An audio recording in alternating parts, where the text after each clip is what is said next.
박 전 대통령이 그때 재판에서 이경재 변호사를 째려보는 순간이 한 번 있었는데 증인신문 순서를 두고 유영하 변호사하고 이경재 변호사하고 좀 옥신각신 했던 것 같아요. 그때 기자의 표현을 보면은 최 교수님 매서운 눈빛으로 쳐다봐. 저희는 이 눈빛이 어떤 눈빛인지 알잖아요. 레이저 눈빛. 예, 이걸 한번 쳐다봤다는 거군요. 사실 이경재 변호사하고 어떻게 보면 지금 유영하 변호사는 같은 배를 타고 있는 동지적 관계일 수도 있지만 예. 그러나 서로 의뢰인은 서로 다르잖아요. 그렇죠. 서로 입장을 지금 보여줘야 할 입장이 다르기 때문에 이 박근혜 전 대통령 입장에서 봤을 때는 이경재 변호사가 지나치게 최순실 씨 쪽으로 옹호를 하면서 상대적으로 내한테 손해를 줄 수 있다고 생각할 수도 있는 거겠죠.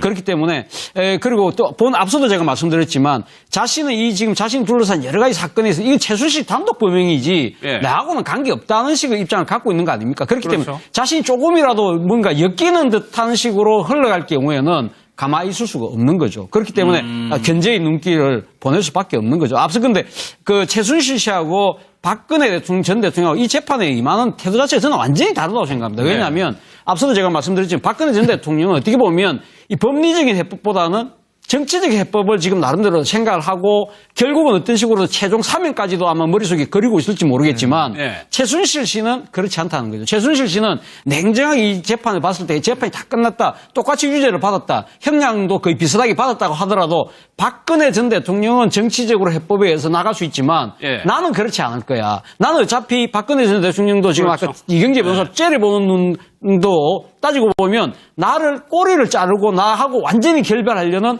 모습일 거야 하는 생각을 할 수밖에 없는 거죠. 그렇기 때문에 자신은 조금이라도 형량을 낮춰놔야 된다는 거죠. 그러니까 현실적으로 임할 수밖에 없는 거고 박근혜 전 대통령은 먼 걸 내다보면서 뭔가 대범하게 대담하게 보이는 그런 재수술을 할 수밖에 없다고 봅니다. 차 교수님 말씀하고 조금 다른 지점이 있는데 그게 지금 박 전 대통령과 최순실의 균열이 갈라지는 대목이에요. 뇌물죄가 모두 여기 걸려있는 사람들은 모두 다 가장 중요해요. 이재용 삼성 부회장, 최순실 그리고 박 전 대통령. 그렇죠. 뇌물죄가 인정되면 형량이 어마어마해지는 겁니다. 근데 뇌물죄가 만약 무혐의가 됐다. 그럼 최순실의 죄는 아주 가벼워져요. 결국 권력을 이용해서 내가 뭔가 특혜를 받았다고 했는데 그 특혜 실체가 없네? 뇌물이 무혐의네? 그럼 소소한 혐의만 남아요. 이재용 부회장은 바로 이제 이 피고에서 피해자로 바뀝니다. 대통령이라는 이 절대 권력이 강요를 해서 돈을 그냥 뜯긴 기업의 안타까운 총수예요. 풀려납니다, 바로. 근데 이 박근혜 대통령은 강요죄가 남아요. 권력을 이용해서 삼성을 강요했고 그 돈을 승마 지원하시오. 이렇게 한 혐의가 돼버리거든요. 형량은 많이 낮아지겠지만 이 대목에서 이 세 사람의 이해관계는 완전히 달라집니다. 지금 어제 이경재 변호사가 유영하 변호사보다 훨씬 변호사 선배죠. 자, 내가 먼저 좀 합시다. 이 순서에 끼어들면서 박 전 대통령은 재판 절차 잘 모르시는 분이잖아요. 재판 평생 처음 받아보는 거잖아요. 그래도 뭔가 느낌을 감지하고 레이저를 쐈다. 그리고 유영하 변호사가 이제 이야기를 할 때 이경재 변호사가 또 한마디 한 게 최순실 아닙니다. 최서원이라고 불러주세요. 이렇게 얘기합니다. 이거 미묘한 대목이거든요. 이제 어찌 보면 박 전 대통령 측과 최순실 측에서는 좀 균열의 길로 접어든 것 아닌가 이렇게 관측이 됩니다. 제가 보기엔 균열 그런 측면도 있지만 박근혜 전 대통령은 최순실을 자기 아직도 밑으로 생각하잖아요. 근데 이제 유영하 변호사가 6월 1일 날 그런 뜻으로 얘기를 하나 했어요.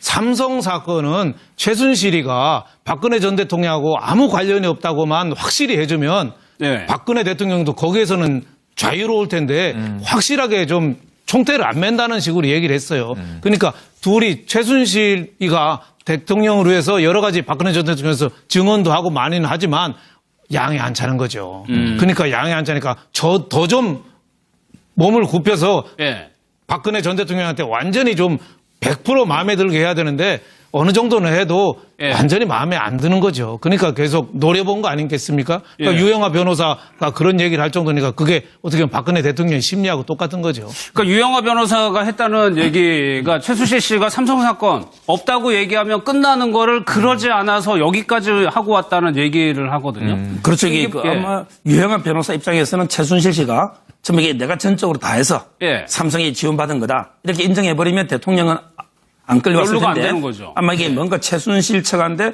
책임을 떠넘기는 이런 뉘앙스로 말한 건 맞고요. 그다음에 이거 어제 그 순서 있잖아요. 어제는 보면 이게 원래는 이경재 변호사는 신문권이 없어요.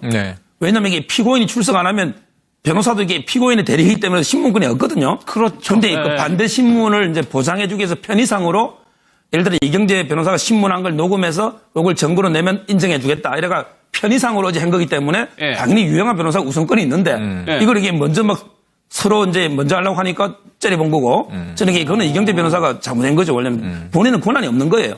신문할 어제는 최순실이 안 왔기 때문에. 예. 자, 그다음에 저는 두 분이 지금 40년 우정이 건강하느냐. 제가 보기에 박 대통령 입장에서는 섭섭하고 이런 건 있을 거예요. 왜? 경계의 담장을 낮춰가지고 이까지 끌려왔으니까. 예. 그렇지만 이게 저는 근본적으로 대립할 거로는 안 보여요. 아, 왜냐하면 이게 마지막까지도. 근본적으로 본질적으로 두 분이 싸워서 폭로전으로 가면 결국에 둘 다 공멸이 됩니다.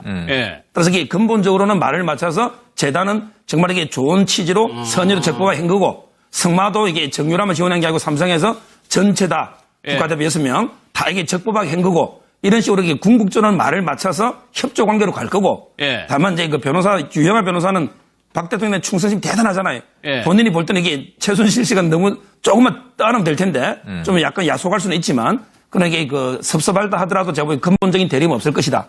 이래 보입니다. 막판에 서로에게 책임을 전가하고 이런 식으로는 진행이 안 될 것 같아요. 그러면 이게 공멸하고요. 예. 둘이 이게 말을 맞춰야 둘이 살거나 공멸하거나 알겠습니다. 한 명이 살고 한 명이 죽는 경우는 없어요. 알겠습니다. 권력을 이용해서 삼성을 강요했고 그 돈을 자 승마 지원하시오. 예. 이렇게 한 혐의가 돼버리거든요. 형량은 많이 낮아지겠지만 이 대목에서 이 세 사람의 이해관계는 완전히 달라집니다. 지금 어제 이경재 변호사가 유영아 변호사보다 훨씬 변호사 선배죠. 예. 자, 내가 먼저 좀 합시다. 이 순서에 끼어들면서 박 전 대통령은 재판 절차 잘 모르시는 분이잖아요. 예. 재판 평생 처음 받아보는 거잖아요. 그래도 뭔가 느낌을 감지하고 레이저를 쐈다. 그리고 유영아 변호사가 이제 이야기를 할 때 이경재 변호사가 또 한마디 한 게 자, 최순실 아닙니다. 최서원이라고 불러주세요. 예, 이렇게 그렇죠. 얘기합니다. 예. 그 미묘한 대목이거든요. 이제 어찌 보면 박 전 대통령 측과 최순실 측에서는 좀 균열의 길로 접어든 것 아닌가 이렇게 관측이 됩니다. 제가 보기엔 균열 뭐 그런 측면도 있지만 박근혜 전 대통령은 최순실을 자기 아직도 밑으로 생각하잖아요. 근데 이제 유영아 변호사가 6월 1일 날 그런 뜻으로 얘기를 하나 했어요. 삼성 사건은 최순실이가 박근혜 전 대통령하고 아무 관련이 없다고만 확실히 해주면 네. 박근혜 대통령도 거기에서는 자유로울 텐데 확실하게 좀 총대를 안 맨다는 식으로 얘기를 했어요. 그러니까 둘이 최순실이가 대통령을 위해서 여러 가지 박근혜 전 대통령에서 증언도 하고 많이는 하지만 양이 안 차는 거죠. 그러니까 양이 안 차니까 더 좀 몸을 굽혀서 예. 박근혜 전 대통령한테 완전히 좀 100% 마음에 들게 해야 되는데 어느 정도는 해도 예. 완전히 마음에 안 드는 거죠. 그러니까 계속 노려본 거 아니겠습니까? 그러니까 예. 유영아 변호사가 그런 얘기를 할 정도니까 그게 어떻게 보면 박근혜 대통령의 심리하고 똑같은 거죠. 그러니까 유영아 변호사가 했다는 얘기가 최순실 씨가 삼성 사건 없다고 얘기하면 끝나는 거를 그러지 않아서 여기까지 하고 왔다는 얘기를 하거든요. 그렇죠. 이게 그 예. 아마 유영아 변호사 입장에서는 최순실 씨가 좀 이게 내가 전적으로 다 해서 예. 삼성이 박 전 대통령이 그때 재판에서 이경재 변호사를 째려보는 순간이 한 번 있었는데 증인신문 순서를 두고 유영아 변호사하고 이경재 변호사하고 좀 옥신각신 했던 것 같아요. 그때 기자의 표현을 보면은 최 교수님 매서운 눈빛으로 쳐다봐. 저희는 이 눈빛이 어떤 눈빛인지 알잖아요. 레이저 눈빛. 예, 이걸 한번 쳐다봤다는 거군요. 그 사실 그 이경재 변호사하고 어떻게 보면 그 지금 유영아 변호사는 같은 배를 타고 있는 뭐 동지적 관계일 수도 있지만 예. 그러나 서로 의뢰인은 서로 다르잖아요. 서로 입장을 지금 보여야 될 입장이 다르기 때문에 이 박근혜 전 대통령 입장에서 봤을 때는 이경재 변호사가 지나치게 최순실 씨 쪽으로 옹호를 하면서 상대적으로 내한테 손해를 줄 수 있다고 생각할 수도 있는 거겠죠.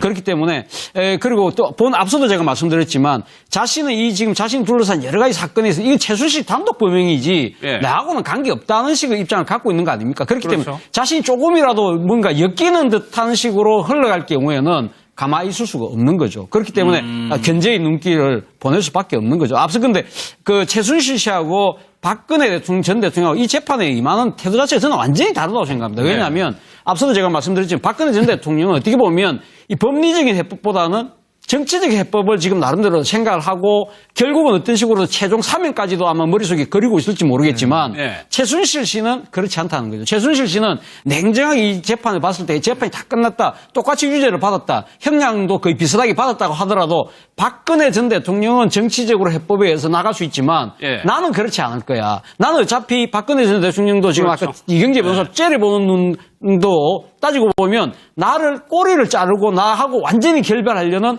모습일 거야 하는 생각을 할 수밖에 없는 거죠. 그렇기 네. 때문에 자신은 조금이라도 형량을 낮춰놔야 된다는 거죠. 그러니까 현실적으로 임할 수밖에 없는 거고 박근혜 전 대통령은 먼 걸 내다보면서 뭔가 대범하게 예. 뭐 대담하게 보이는 그런 재수술을 할 수밖에 없다고 봅니다. 차 예. 교수님 말씀하고 조금 다른 지점이 있는데 그게 지금 박 전 대통령과 최순실의 균열이 갈라지는 대목이에요. 예. 뇌물죄가 모두 여기 걸려있는 사람들은 모두 다 가장 중요해요.